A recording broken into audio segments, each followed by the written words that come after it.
The podcast is back. Welcome to Tasser Guide Service.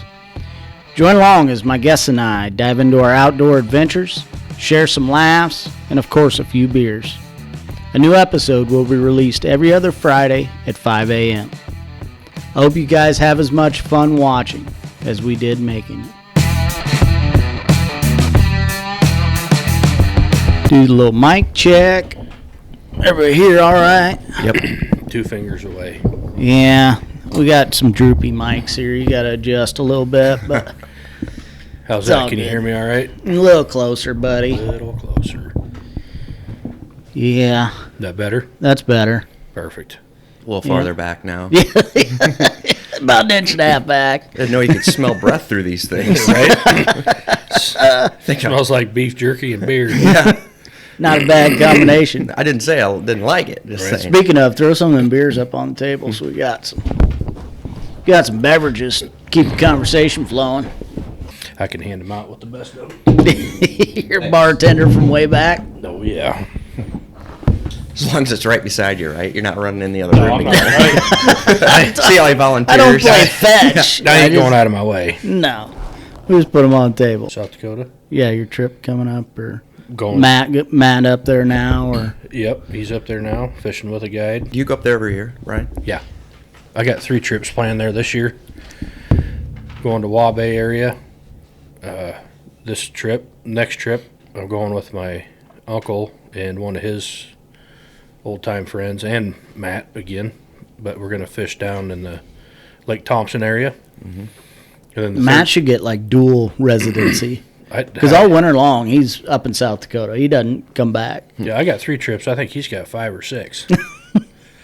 I know last year he'd get back on like a Wednesday, and that Friday he'd go back up and fish for the weekend. All ice fishing? Yep. Yeah, he's ice fishing guru. You know, I didn't really ice fish growing up until I went with Ryan one day, and he had one of them little spinny lighted machines, Vexilar, and I'm like, it was a game changer. Yeah. It wasn't even a Vexilar. I don't even know what it's. Some old Markham or something. Yeah. Someone I found used somewhere. Now I went and bought a fishing pole that I'm pretty sure I could have brought a sturgeon in with. You know, it's about this long and a real heavy rod. Yeah. And people made fun of me. Well, yeah. But it wasn't anything about the rod. I've bought and sold and to figure out what I like, and then I finally found it and pretty much had the same stuff for the last 3 or 4 years now. Yeah. Time to upgrade. I'm good. I think the only thing I want to maybe get is the really cheating machine, that Live Scope. Yeah. That's my next purchase is Live Scope. Purchase. Anyway. I'm going to have to sell a kidney or something to get it. Yeah. I'm going to have to clean out my stuff I don't use anymore, and at least then I don't feel as guilty if part of it came from outdoor stuff already. Yeah. Then Ryan, your corner's still open up on a square if you need to work it some more. Right? Well, I pretty much got everybody taken care of in town. I have to go to another city to branch out. Populated half this county. Yep. $10 is $10. That's right. I'm not that cheap. Well, you don't have a Live Scope yet, so I know it. You might have to dumb down the prices a little bit. Yeah, I think I got that old boat out there. I'm probably going to fix and flip. Fix and flip. Most people do houses. We do boats. Yep. Yeah. It's kind of funny how you talk about what you use stuff and you find what you like and then, move on to something else or what. And like what might float your boat, I wouldn't use. Right. Yeah. And depending on what you fish and how much you fish, it's interesting what you do and what you go through. My opinion of good stuff is junk to somebody else, right? And their opinion of good stuff is junk to me. Yeah. It's all good stuff. I think for the most part, it's just what's comfortable in your hand, what's comfortable looking at. Like my ice shack. I mean, it was a nice ice shack when I bought it. It's 7-8 years old now. Yeah, but I don't like the new ones. Yeah, well, you upgraded yours, so it's got conversion model. Yeah, I have an old Jason Mitchell clam, flip over. Mm-hmm. And, of course, Matt got a new Otter with side doors in it. I thought, I'm pretty sure I could put side doors in mine. So I bought zippers, took the tent off. My aunt, she's a upholstery person, and she sewed the zippers in, and I modified the poles to work, and it's pretty slick. It works pretty well. Yep. The only thing that sucks is when you initially open your shack and you like fold it over, it pulls the pole out that I moved for the doors. But all in all, it works pretty good. It works. Have you had it in the wind? Does it hold up all right in the wind? Yeah, it does. Well, I usually, if it's windy, I put the wind poles in, and it holds it real solid. Well, that's pretty heavy tarp, too, on those Jason Mitchells. Yeah. It holds up pretty well. And I don't have a clam seat anymore. I got a mesh hunting chair that I'm a big fat guy, so I need a comfy chair. Upgrades. Why wouldn't you? Yep. I love that shack until you got to pull it somewhere. Yeah, it's a heavy bitch. It is heavy as hell. Especially when you put beer and propane tank and everything else in it. Yeah, it adds up pretty quick. Now today, it pulled like a dream. Glass ice. And yeah, I fished off a bucket most day today. It was awesome out. Fishing wasn't great, but the weather was awesome. Yeah. Yeah, I wish the fishing was better on that second place we went. Yeah, the better quality fish were there, and we were marking all kinds of fish, but most of them were 1 to 2 inch bluegill. Mm-hmm. I luckily somehow caught a few of them, but they would just sit down there and pick you to death. No, he was about 20 yards away from me. He said he caught one. I couldn't see it. That's pretty small. Yeah, it was. I did have a good crappie on, though. He was all of 16 for sure. I thought he was a bass at first, and came off right at the hole and flipped sideways. I'm like, no! Like, damn it. No shit. What size auger hole do you guys use? 8 inch. He uses 8. I use a 6. You do a drill? Or yeah, I've got the drill with a clam plate. Yeah. Same thing I got. Yeah. I did just the regular drill with the plate adapter, and my first hole, actual auger, went into the water, and I never got it back. So I'm like, yeah, we're going to get a clam plate. But today I was fishing by a boat slip, and I was drilling holes around it, and I knew there's metal down there, like framing, but I thought I was far enough away. I drilled right into it and broke my pointer tip off my auger. It still works. Oh, yeah. Still works. I shined up that metal a little bit, too. So you're a pretty big ice fisherman, aren't you? You get out as much as possible. I try. Yeah. And big thing was for my kids when they're little. Yeah. Your dad went out with you quite a bit. Yep. And still got memories, good and bad, with Dad. One time him and a buddy made a ice shack, 2x4 and sheets of plywood. It was just a tank. Oh, yeah. And you moved it, and you left it for the year. I mean, you didn't move it. And they had a heater that went along the whole side of the thing, and you turn it up, hell, where you're in your underwear by the time it was ready to go. And all I wanted to do is drink hot chocolate and eat chocolate chip cookies or cupcake or something. And I had ADD, and I was running, out of the cab, in, out, and Dad's just like, either in or out, And so I'd spill my chocolate chip cookie or my muffin and my hot chocolate down the hole, and Dad's like, Jesus Christ, let's go! And I'll be like, Dad, what I'm feeding the fish. Yeah, Jack. That was the experience, but it was enough to get me excited about being out and something about ice fishing, not knowing what's underneath, and taking the chance of really finding out what your luck is in a way. Yeah. And feeling proud about it if you do get one. And then be able to have a kid out there experience that as well, even if it is a little bluegills, just keep them busy catching fish. Yeah, absolutely. Hell, I got half my shit because I had little kids. I tell my wife, it's for the kids. Yeah. I don't want it. Exactly. That's the same reason I got so much stuff. Right. I'm still using that, and they're in college. Yeah, that's right. They're going to come back. They want to get together. I used to take Peyton and Mason fishing, and it got to be the point where, they go screw off. Yeah. And I'm okay with that. I mean, as long as you're outside doing something, having fun. But we were out at a pond. I think you might have been with us. Well, Peyton fell through the ice. Oh. Didn't even tell me. He was over by the reeds, and the ice was weak, and he went in up to his taters. He's over there in the truck, stripped down. I didn't even know. I mean, I just figured him and Mason are out screwing around.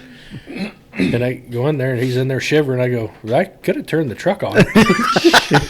Little information would have helped. Yeah. He goes, I went in. I didn't want you to yell at me. So, what the hell would I yell at you for? I laughed at you.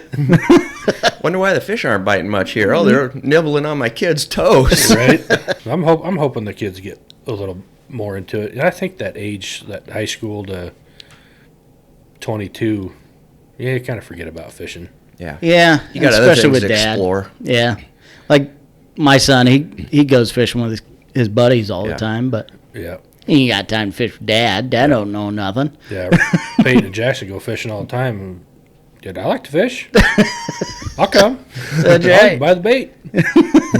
Not invited. They're probably taking your shit, though. They are. Yeah, B-Boys got plenty, though. They probably find stuff you forgot all about. I did. I still find a box that I buy lures, and I'll put them in a bag and put in a box. Oh, when did I buy those? I've been looking at them online. I'm glad I found this box. Yeah. When you talk about technology, I've got an old Lowrance flasher. I mean, it's from the 70s. I found at we got one too. And it's just sitting downstairs up on a shelf. And then when I was younger, it was hand over hand, bringing up fish. You had 2 nails, and you took your reel, that's how you reeled it in. And then when we actually got reels, they were round. The spoolie. Yep. And then you put the thing, the toothpick in it. Yep, and you do it up. And then we had cutting edge technology, and it really was cutting edge technology at the time, because you put batteries in these, and they would sit there and just the jig and pulls. Yep. And they would catch more fish than not. I mean, really? Yeah. And Dad found a guy that got a shipment of a whole bunch of them. So I think Dad bought about 5 of them. Your stock loaded. Yep. I still have them in my house. It's just. That's pretty cool. Yeah. I remember those. I've never used one, but I remember when they came out, were they self-jigging rods or whatever? We were fishing with some friends. Kids were screwing around, and they had a gas lantern, the old school green Coleman, in the fish hut. This kid knocked it down the hole, and Dad's like, let's go, his dad. Well, hell, they came back out with a big magnet, took it down the hole, thunk, pulled it right back up through. Next time we were fishing, the son of a bitch was running. It was just hotter than hell. I was like, are you kidding me? How could that thing fall right down? Yeah. And just a magnet. Oh, he wasn't pissed. He just wanted to go home and get the magnet so he could get that lamp back. Well, I've heard of people, like Ryan lost his auger off his drill. People go get a magnet. Yeah. Yeah. Drop it down there and find it. Up in West Okoboji, I dropped something down the bottom. Hell, you could look right down. It's so clear. You could see it. Yeah. Looked like you could almost reach it, but it's 12 feet down there, and it's like pretty clear. Didn't somebody take a picture of their cell phone sitting down there? Matt, for a while, he lost a couple of them, didn't he? Yeah. I lost one there.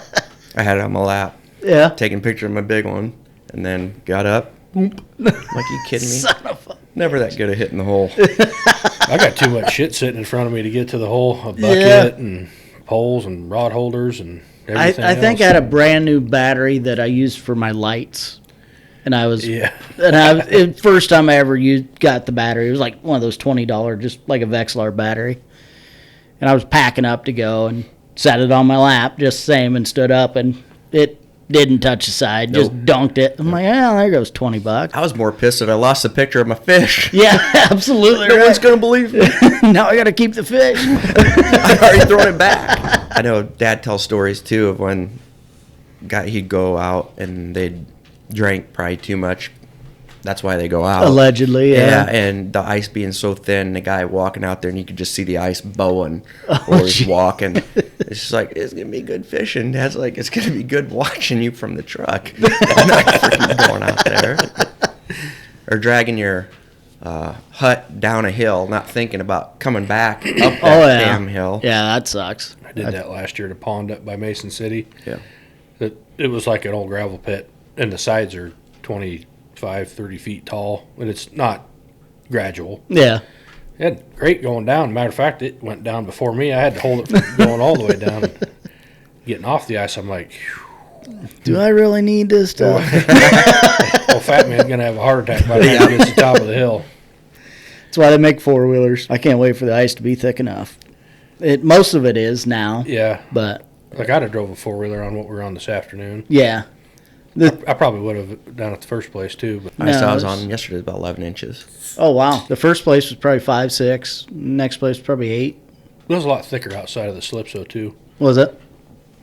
I thought, anyway. When I was around the bend, it was about 5 or 6 out there. Was it? But yeah. But no, we started the day and we caught 100 fish.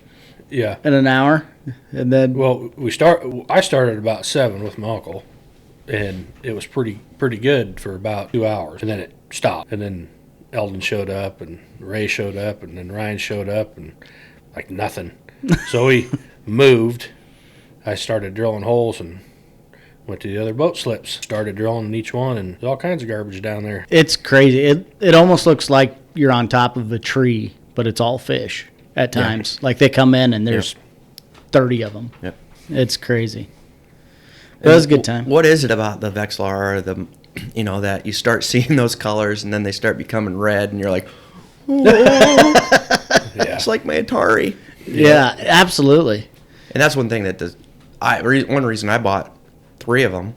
Started with one, then one kid took one, then another kid takes one. You're like, shit, I don't have one. Yeah, I gotta have one. It's not that you need it. I had 3 or 4. I've had 4 at one time. I sold them all. I'm down to 1 because nobody else goes fishing with me. Yeah, everybody wants. Well, you can sit on top of the ice, and if you're not getting a bite, you don't know if there's fish down there or not without one. Yeah. Or a crappie coming in 5 foot off the bottom. You'd never catch that without a Vexilar. I mean, especially suspended fish, I'd say. Yeah. You could be fishing under, over, whatever, but like today, that second place we went, we were marking fish everywhere, but still can't make them bite, which sucks. Right. I see you. You're right below me. Do you have that? Catch a nice ditch pickle there. You did. You have that go-to lure, or that go-to jig that you like? His is an orange teardrop. Every time. I start with an orange teardrop with a waxy on it. If that don't work, then I'll change to something else. But I love orange. A small orange. Jesus. What I start with is whatever's on my pole from last time. I always try to keep, I got a rod locker with 4 rods in it, and I always try to keep 2 bigger lures and 2 smaller lures, and then I just kind of go through those 4 first and then swap from there. If Kinsey's catching, I steal whatever he's got and move on. But yeah. And I usually have 2 or 3 lure-wise. Yeah. If not, they're really close. Yeah. We was up at the one up north by Webster City. We weren't catching anything for a while, and then I changed my lure. And just like right now, I started catching them. Yeah. And Matt was getting kind of pissed because he's kind of competitive that way. He goes, give me one of them. And I'm like, yeah, I think I got one. And I handed him one. He goes, I ain't even close. It's a different shape, different color. And I'm like, it's kind of the same shape, but I still have on my pole that I used today. That is funny, though. That's the first thing people ask, what color and what are you catching them on, right? A worm, minnow.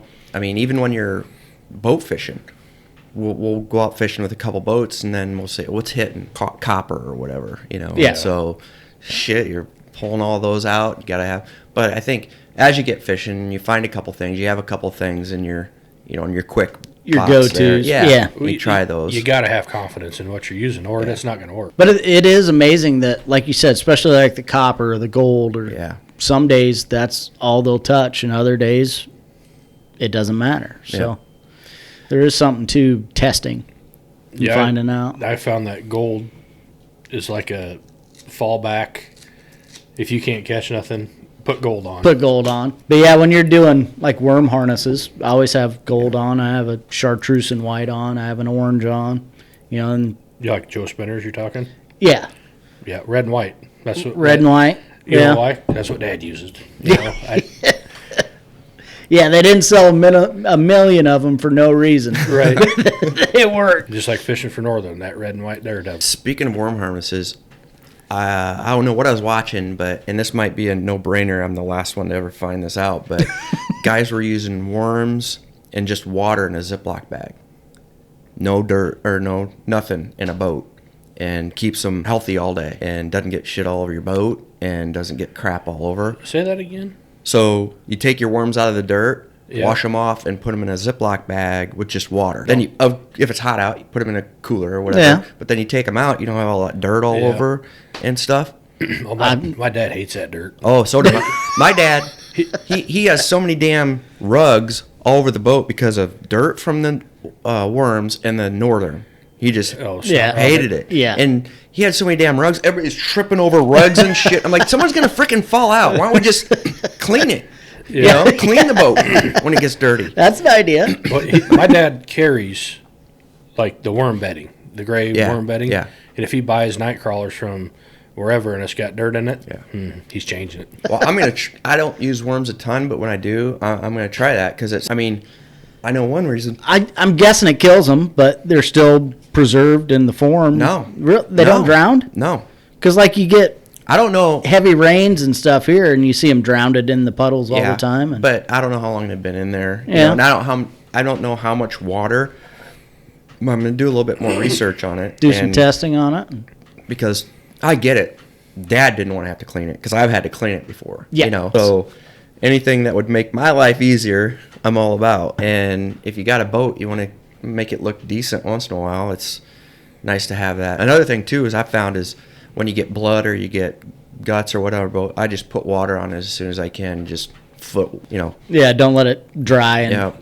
And I haven't had a boat for a long time, but those are just things I've figured out other than coming home and trying to do it after a week. River boats are impossible to keep. I got a catfish boat. Yeah. It smells as bad as I do. But you probably don't. You got carpet in it? No. Yeah. No. So that's I wouldn't mind if it wasn't carpet, or what. Exactly. We went down the river in my boat, and this does have carpet. And the next day, I was having anxiety. I emptied the boat, tipped it up, and I power washed the whole inside of it. The one I have now for guide trips is just made for mud. I take it to the car wash, power wash it out. It's good to go. So mine's old enough boats, no one, and I would be interested in redoing it with that non-slip stuff. You know, it's not carpet or what, but you're talking about like the hydroturf. It's like foam mats, kind of. Yeah, right. In a way, even if it's a rollout type deal, you know. But I don't know. I have to do some more research on that and try to find out how to do that and if it's doable. But that would be so much easier to clean. And then you can just hose down and move on. Yeah, exactly. Hooks don't get stuck in it.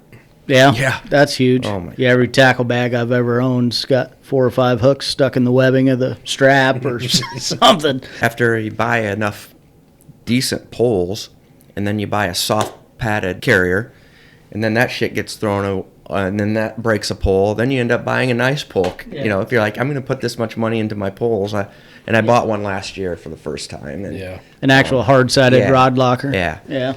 And I don't regret it because to me, when I'm loading and unloading shit, I'm just as bad as a kid sometimes. You know, especially after. Yeah, you had a long day on the ice or in the boat. And it's trying to move it. It's dark. Yeah, I just want to get home. Yeah, it definitely saves a lot. Yeah, I've broken my fair share. So do you bring a big can of propane or do you do the little cans? I have an 11-pound bottle. I like that better. I don't like messing with the bottles. And sometimes you change a bottle. God damn, I can't get the thing lit again. And this way the hose always stays connected. It's always primed or whatever, you know, it's ready to go. But, like, today I used a 1-pound bottle just because that's all I had. Do you fill that yourself or do you go get it? How do you just replace it with another bottle or how do you do that? The 1-pounders? Yeah, no, the 11. Yeah, I take it to up here. the RV place. Yeah. I think that's the only place to do it in town. Yeah. That's the only place that I've found that will do it. But no, I always take a 20-pounder if I'm doing an overnight trip. Yeah. And then an 11-pounder if I'm doing an all-day trip, or just 1-pounders if it's just us buddies going. So I've got all 3 options. Tell me about the overnighters, because my son has been talking about doing something like that. It's awesome, but you have to have something on the floor because the heat going so long, you're going to have water on the floor. So I've got foam mats you can see over there in the corner. Yep. And that goes just to keep you above that water level and keep everything dry. Also, a good sleeping bag is a must because no matter how hot it is in there, when that sun goes down, it gets cold for sure. But it's a great time. I enjoy it. Do you sleep on a cot then? Yeah, I've got a cot with a sleeping pad and then my sleeping bag as well. So you're doing it out of a hub. I'm doing it out of a hub. Yeah. I want to do it out of my flip over. And that'd be a little tight. I can take the second seat out, and I can put half my cot in my shack, in my sled, and the other half sticking forward, still have room to fish. Well, a 20-pound stay the night? Oh, yeah. Okay. Yeah. It'd probably last a full weekend, close. Oh, at least. With our heating buddy or? Yeah, I've got the bigger Mr. Heater. Okay. Even that 11-pounder will last a full day and most of the night. So, I filled my 11-pounder up. Well, I fill it up every year, and I used it quite a bit last year on like all-day trips. And then I used it for grilling this summer because my 20-pounder still had some left. Ran out. Yeah, I think I did too. I had some left in mine, and my 20-pounder ran out, so I used it to finish the steaks one day. I just happened to have it later on. But I have that smaller one, but 20-pounder, it's really not that much heavier. It's not. It's more of a size thing when you're trying to pack everything in your shack. Yeah. Those 11s are nice. And you're toting 200 pounds in your sled anyway. Yeah, another 10. Not going to hurt. Do you catch during the night then? Do you a lot of crappie. Bell on it, or how do you? Usually if I'm sleeping, I use jaw jackers. Oh, yeah. Where they set the hook themselves. And when they go off, they're loud enough, they'll wake you up. Okay. Or a lot of people rig up rattle reels. Rattle reels, put a bell on it. Yep. You know. Like the old card in the bike spoke when it goes off. Yeah.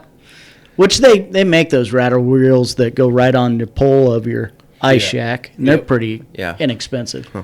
So that would be something. $4 or $5. Yeah, if I didn't have jaw jackers, that's the route I'd probably go. I bought a couple to do that, and I yet to spend the night on the ice. Well, we need to get at it. Where do you stay when you go to South Dakota? Mind your own business, Morton. Jesus. You want her number? We stayed in several places. The one that you went a couple years to that double P or double R ranch or something. It's awesome. It was amazing. Sounds like a brothel to me. But it could have been. Yeah. There was like 14 of us in there one year, and we still had plenty of room for more. Like this place was huge. All kinds of room for activities. Yeah. They had a pool table and card table. And that was the small lodge. They have a bigger one that has like a commercial kitchen in it and several bedrooms. Did you walk through that with us? Yeah. We walked through it on the day we were leaving, and it's expensive. Yeah. And you would want to go with like 20, 25 people. And that's what they use it for, is for like company retreats and whatnot. When we fish it like down by Lake Thompson or Ponset, we stay at Lake Preston. I don't know what the hotel's called, but the bait box is, they have a guide service up there. And last time we stayed in it, it was a little trashy. But now they got new owners. Did a little renovating. Yep. Every night, we'd sit down and drink at the table, and I have to get up to go to the bathroom.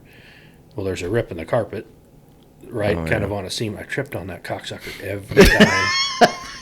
And I kept telling Matt, I said, I need a stapler, a nail. I need to fix this. I'm going to put this son of a bitch down.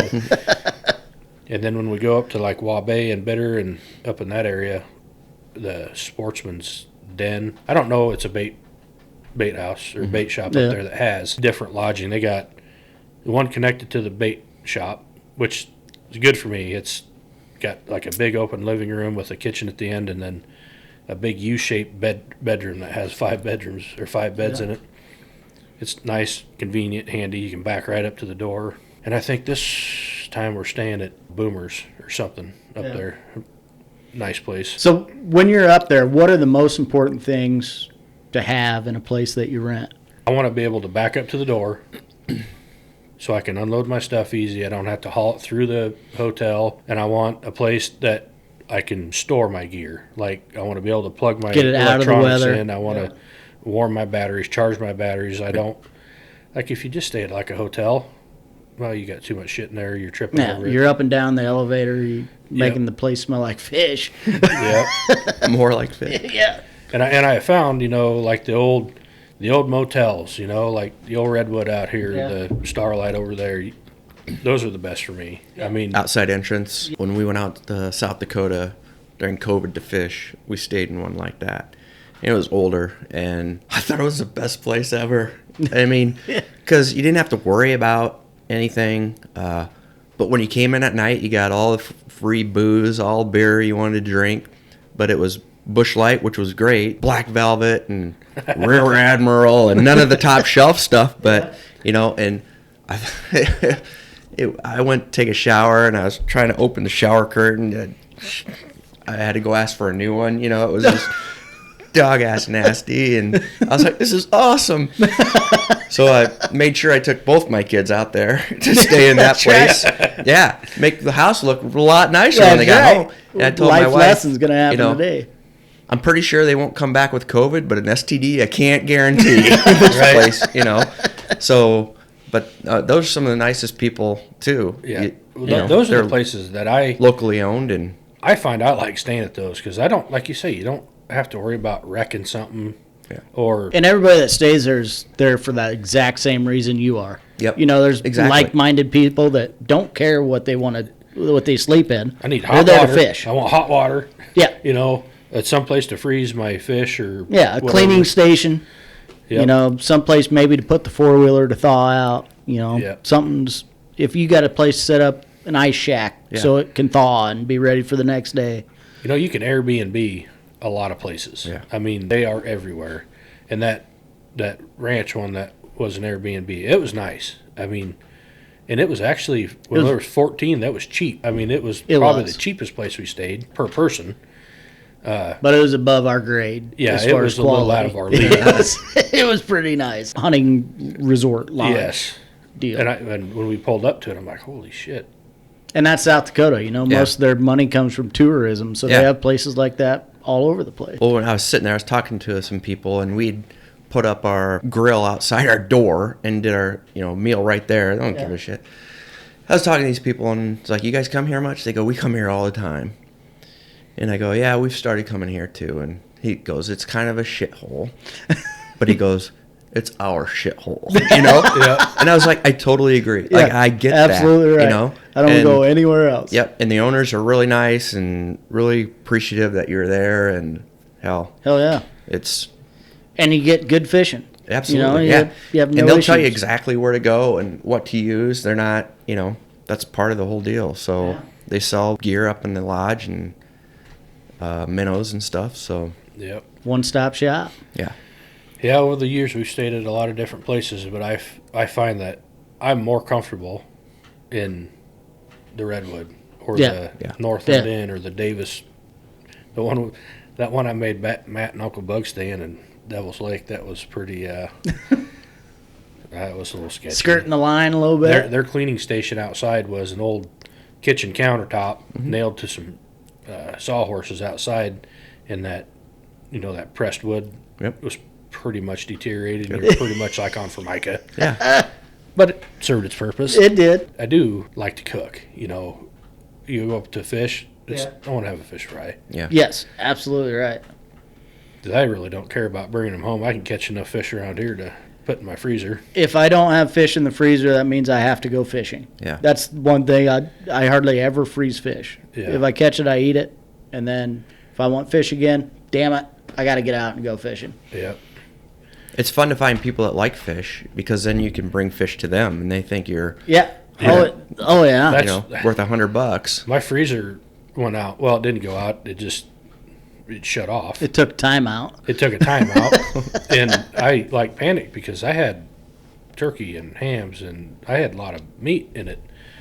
And I'm like, I got quite a bit of fish in here too. And I'm like, I started panicking. I'm like, called Ryan. I called Amy and my friends. I'm like, all right, Merry Christmas. Here's some fish. It went quick. And it went real quick. Yeah. And Matt didn't skip a beat because you can always go somewhere to catch fish if you want. Well, it's hard. Sometimes I find it hard to find people that want fish.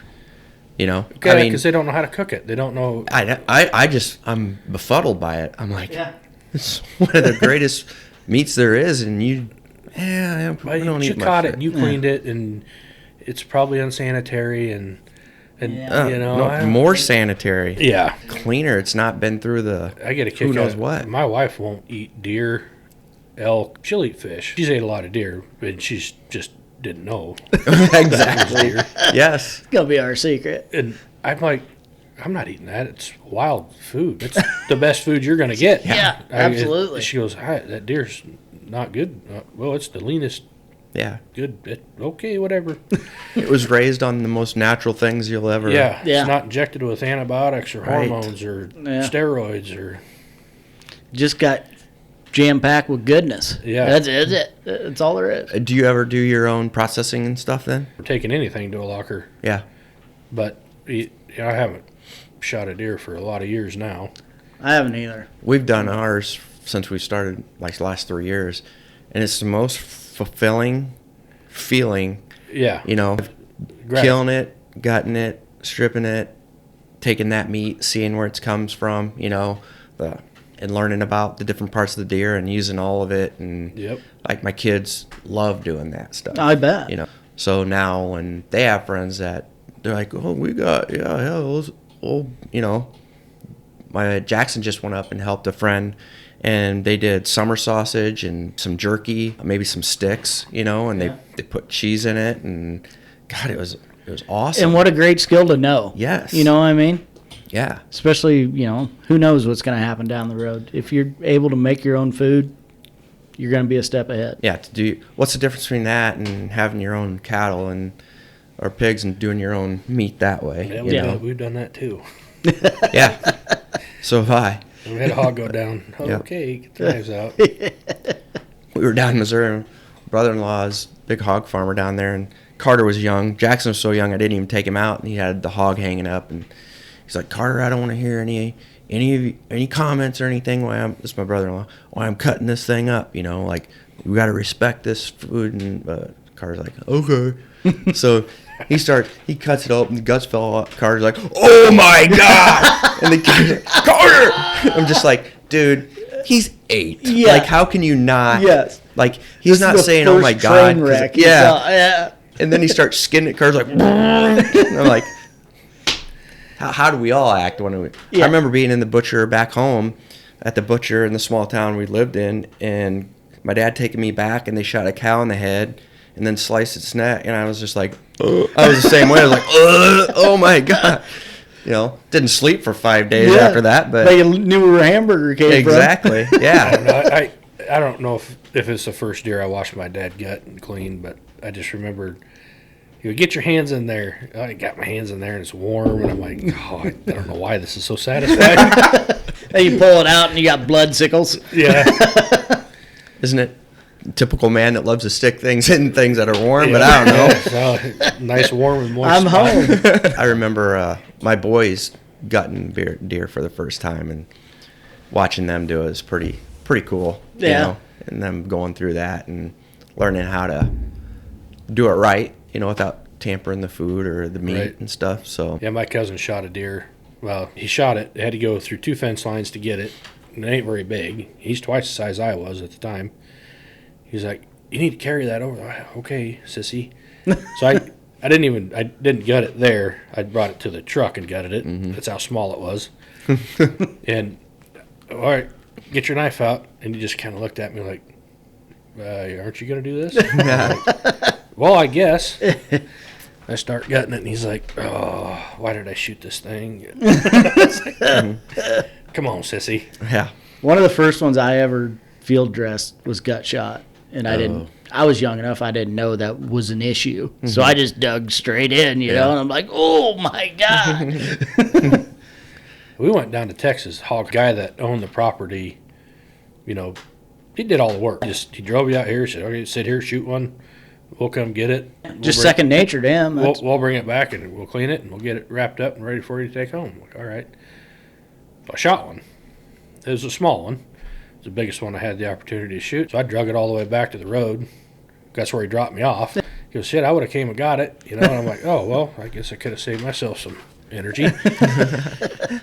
And he throws it in the back of his side-by-side, and we go back, and he had this thing hung up, skinned, cleaned, wrapped up. Like that. I wanted to take notes. Didn't have time to get the notebook out.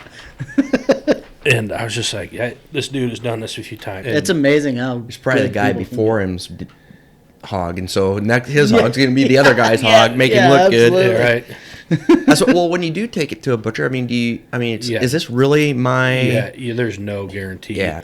So they're doing and that's 50, fine. 60 It's of them a at a time, business. I get that, but I don't know. Just doing it ourselves and learning how that works and then we smoked it, and taking time to understand how that works and getting it to the right temperature. And I don't know, it's just satisfying to me. That's one thing I want to do. I want to make my own deer sticks and my own like deer sausage.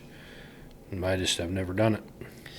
When you make that sausage, and I ended up getting a mixer because a friend of mine had a mixer and it broke, and we lost about 20 pounds of sausage because the steel broke in it. Oh, so I ended up getting one to go on my grinder that hooks up to it. Yep. And it's a 50-pound one because it was only like a couple bucks more, you know, for the 50. Hell yeah, give me the 50-pound. We've never had that much meat. Usually we're doing 25 pounds, you know.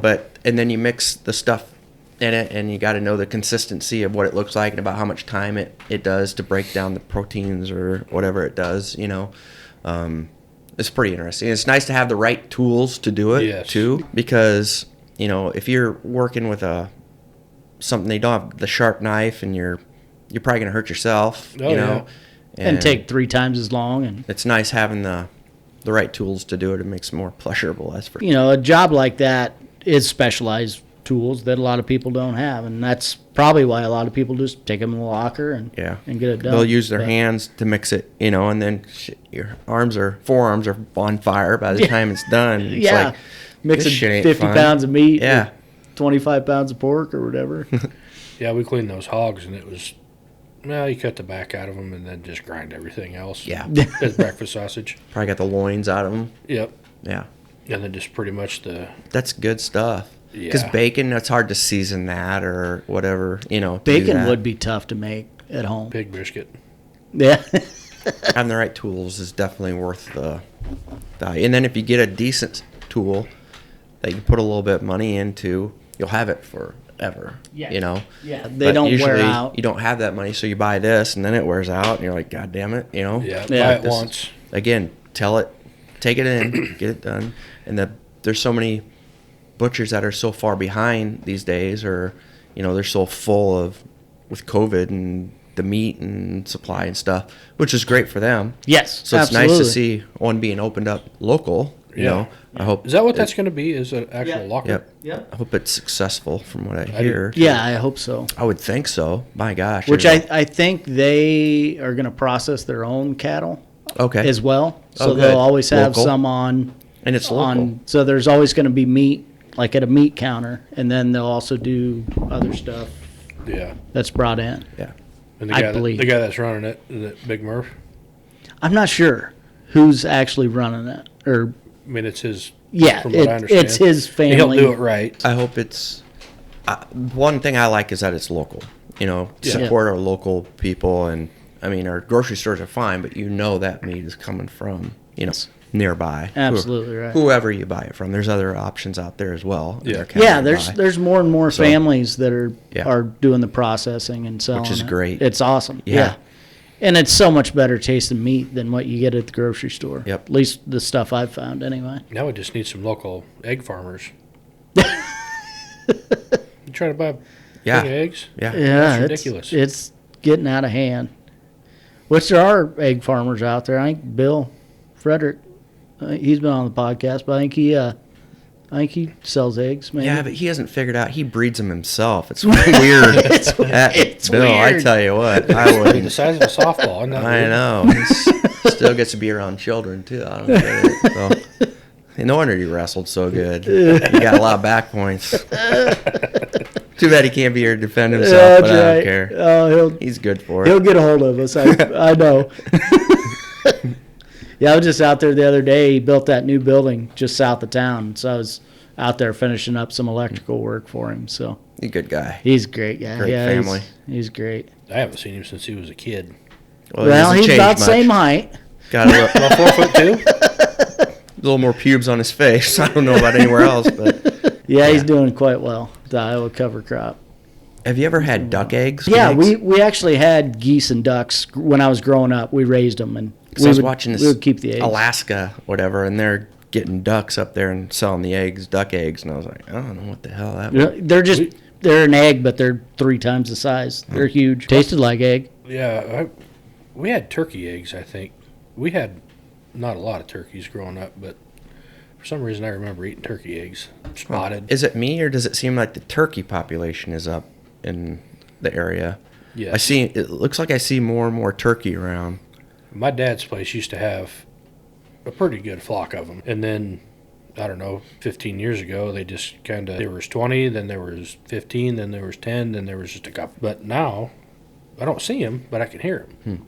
When I'm out there, and I can hear a lot of them. Starting to come back a little bit. Yeah. The pheasant populations the last few years, and I think our dry springs have a lot to do with all of the nesting bird populations skyrocketing, because pheasants went from in trouble to now. Just at the end of my road the other day, there was over 40 of them, and I live right on the edge of town. So I think, the dry springs have a lot to do with that. Yeah, corner going out to Dad's has usually got quite a few. We saw several heading up where we were ice fishing the other day, and the kids are like, pull over. I was like, why? We're fishing. Like, did you bring your shotgun again to go fishing? Yeah. Redneck? I mean, my gosh. They're like, oh, yeah, we don't have our shotguns. Like, oh, my gosh. Run out there and grab them. I dare you. I love it that they thought of that, though. You know, that they've been pheasant hunting as well. And honestly, I did more fishing with my kids than hunting with my kids, I guess, when they were younger, because I didn't do a ton of hunting with my dad when I was younger. So guns still scare me, you know, and I never felt comfortable taking my kids out hunting when I didn't feel comfortable going out hunting, you know. But now, of course, they're out of school, and we started doing it when they're in high school, but I think they're more comfortable with it more than I am. And that's how if you're not comfortable, they're not going to be comfortable. Yeah. Now we pheasant hunt, deer hunt. We do about everything. You know, that's awesome. I don't think it was a mistake not taking them out, but Jackson, my youngest son, I think would have loved that if he was younger. Where Carter is more like me. He's like, squirrel. You know, doesn't have the patience, you know, sitting there thinking about all the other things you could be doing. I'm just the opposite. I could sit in my tree stand all day long as long as I had snacks. I love deer hunting, bow hunting.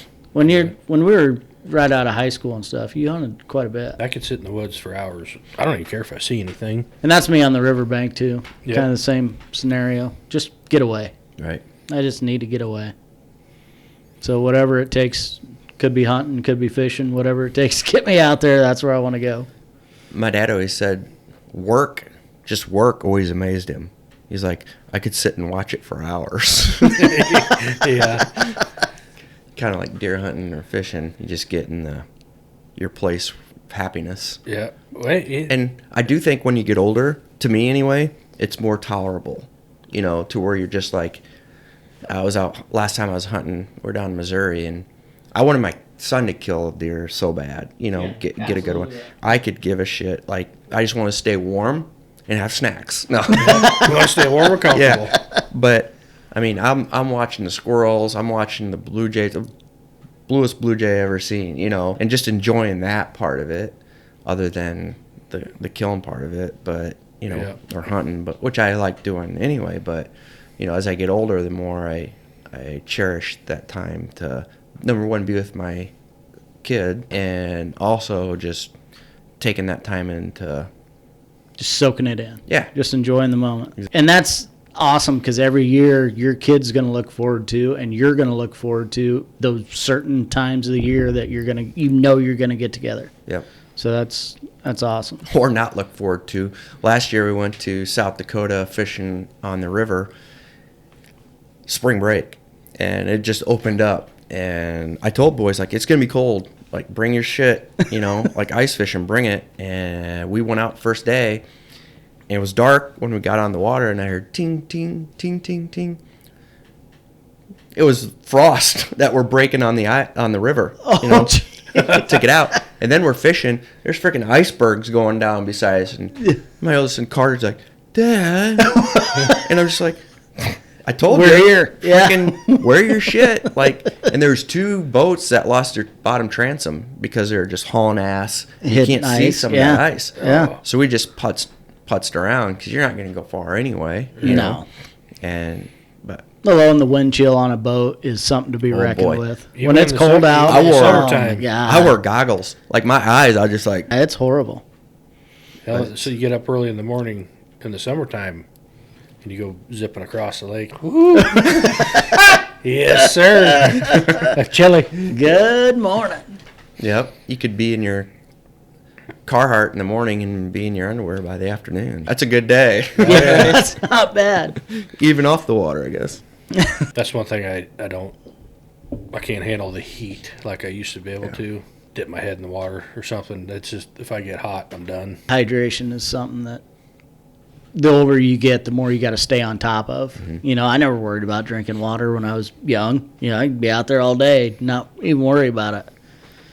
Now I go about 3 hours. I'm like, I need to drink. Like I can't even spit. I'm so thirsty. We still haven't done introductions. We've been going right about an hour. We haven't even introduced you guys.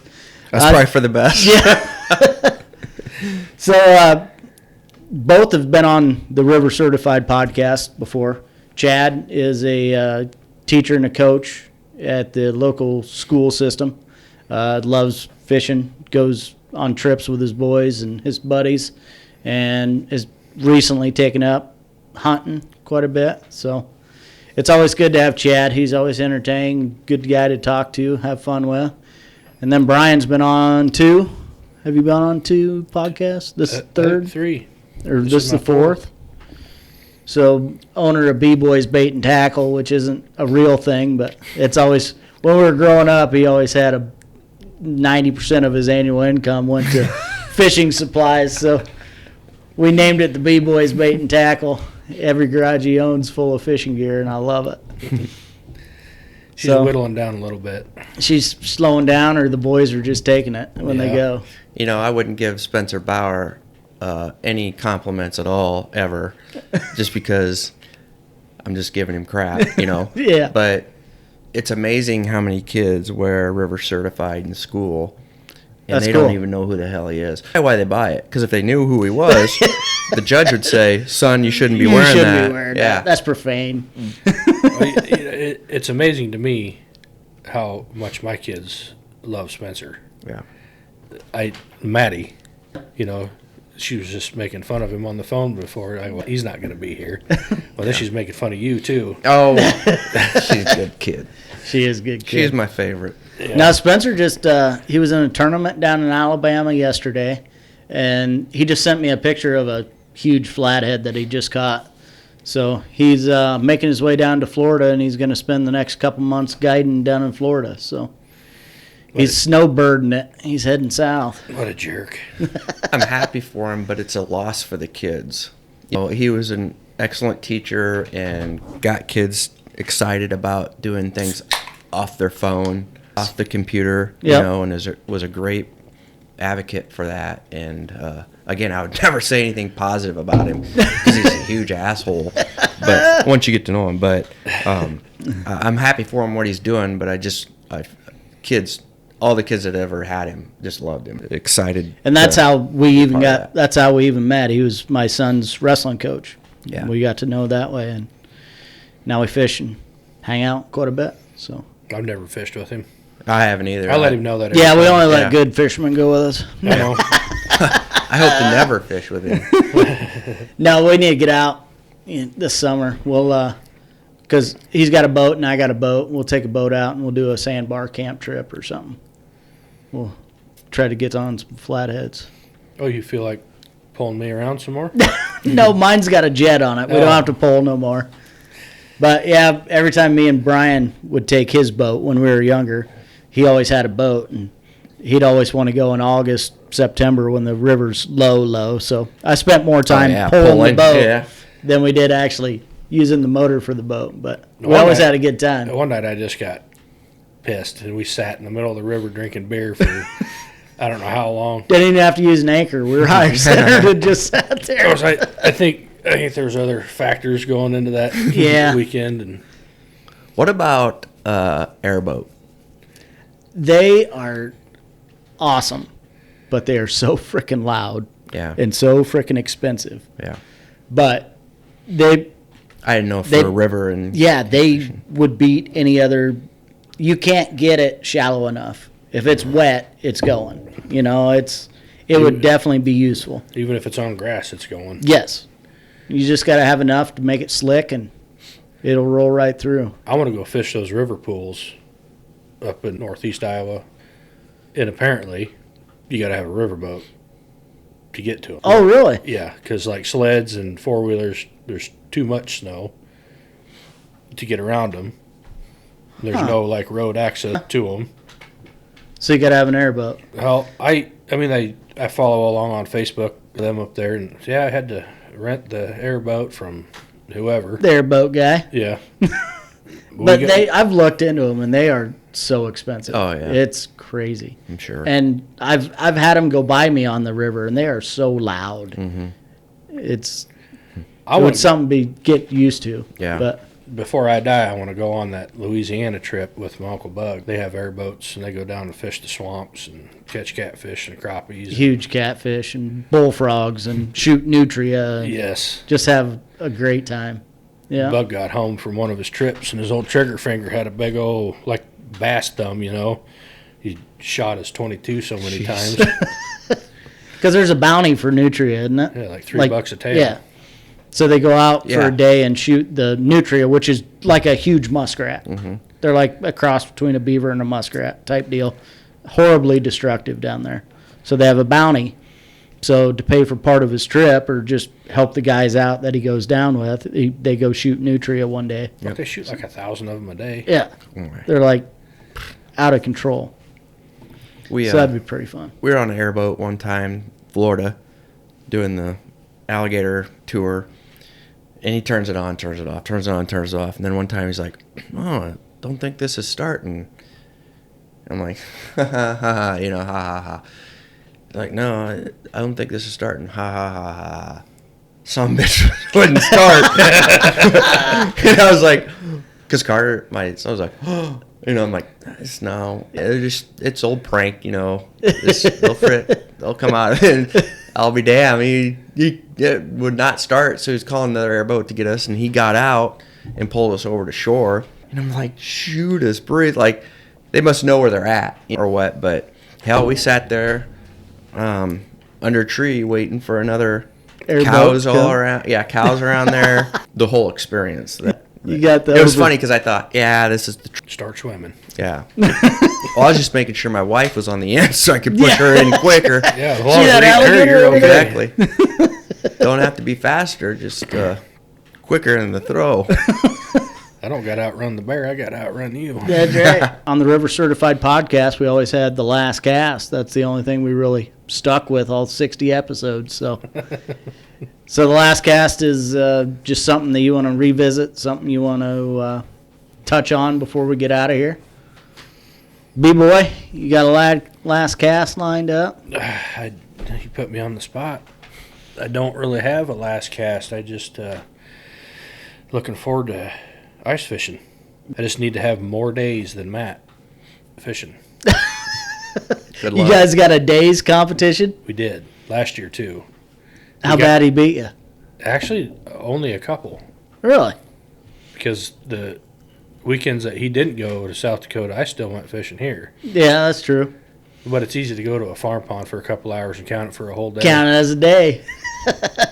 Got to get that tally mark. Yep. Do you have to catch a fish? That would have been my regulation. You had to go and actually catch a fish. I don't think I got skunked. I could be lying to you, but I don't feel like I did. Well, at farm ponds, it's pretty tough to get skunked. Yeah, you can catch a bluegill like that. Save the day. But you go to bigger waters that you're not familiar with. And sometimes it's tough. I thought we were going to get skunked last year. Then we met a really nice guy. He got us on some crappies. He got us on some crappies. That's a crazy lake. Yeah. It is. It's so tough. Have you had him on any of these? No, he was supposed to. Him and that group were supposed to be on tonight, and then they canceled. Oh. They had something come up, so they will be on shortly. Is that walleyes to catch? Well, I think he's on vacation. I think he left for vacation today. Oh, really? I think he took a family vacation. So. Yeah, I don't know him very well, but he's one of the good guys. Yeah, PJ's an awesome guy, for sure. And so knowledgeable about that lake. He's got it. He knows it like the back of his hand. Yeah, Matt and Mark's cousin. I said, that's a resource that you guys need to lean on a little better. Yeah. Makes me feel pretty good that we're second, third choice there, Ryan. How about you?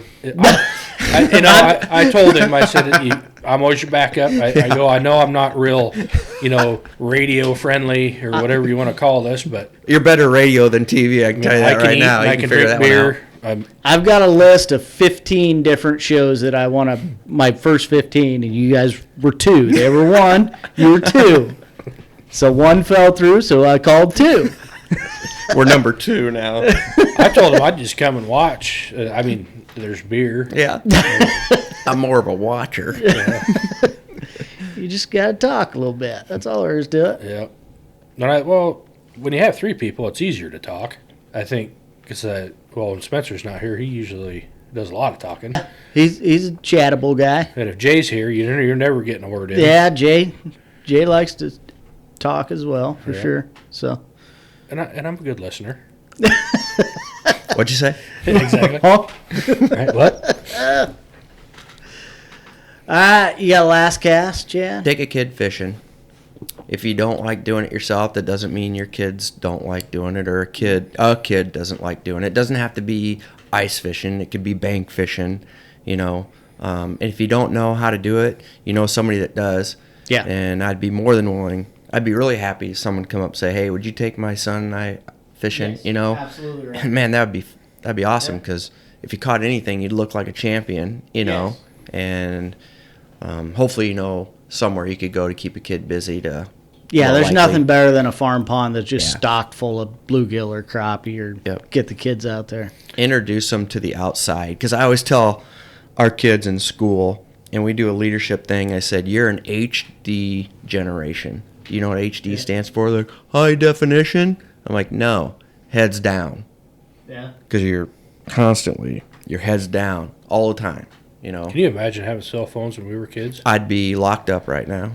Yeah. I feel so sorry that these kids don't even know what they're missing. It's definitely a completely different scenario growing up now than when I was. And that might be the case. I mean, you might take a kid out and they don't get it. They don't want to do it. But it doesn't mean they don't want to do it forever, Plant the seed. Exactly. Yeah, there might be a time they're like, hey, so-and-so took me fishing one time. And I know kids talk about that today, like when Spencer took them for science. Yeah, the class trip. That's the only freaking time they've ever gone fishing was with that, at that time. And so you never know. I don't know why you haven't organized like a kids fishing club here in town. We've tried. We really have tried, and it just hasn't worked yet. No. It's going to, but it's just a lot of time and commitments, and we just haven't got it done yet, but we will. The weather, everything's got to work out too when you set a date. And I know I had an ice fishing tournament that one winter set, and it was all I had all the sponsors, I had all the food lined up, and then it warmed up and the ice went to crap, and then we tried to postpone it to another date, and like half the teams couldn't make it, and it was a shit show. Yeah. But we will get it done for sure. But no, I just want to thank you guys. You guys are going to be on the first new podcast on Tasser Guide Service on YouTube. So we're starting out with a bang. We're going to be Facebook famous. That's right. YouTube famous. YouTube famous. I've never had that done without my clothes off. New experience. New experience. We live, we learn. So no, thank you guys for coming on. Anytime. It's always good to hang out with you guys. It doesn't matter if we're doing a podcast or fishing or what it is, we have a good time. So yeah, Chad and I have been talking about trying to fish together for quite a few years. Yeah. We just gotta make it happen. We make a date and get it done. This spring maybe we'll go chase some crappie somewhere or something. Yeah, we'll go down to where we went today. Chase shaded crappies. Absolutely. We go down there and it's open water. We're chasing flatheads one of these days because there are monster flatheads that live in that lake.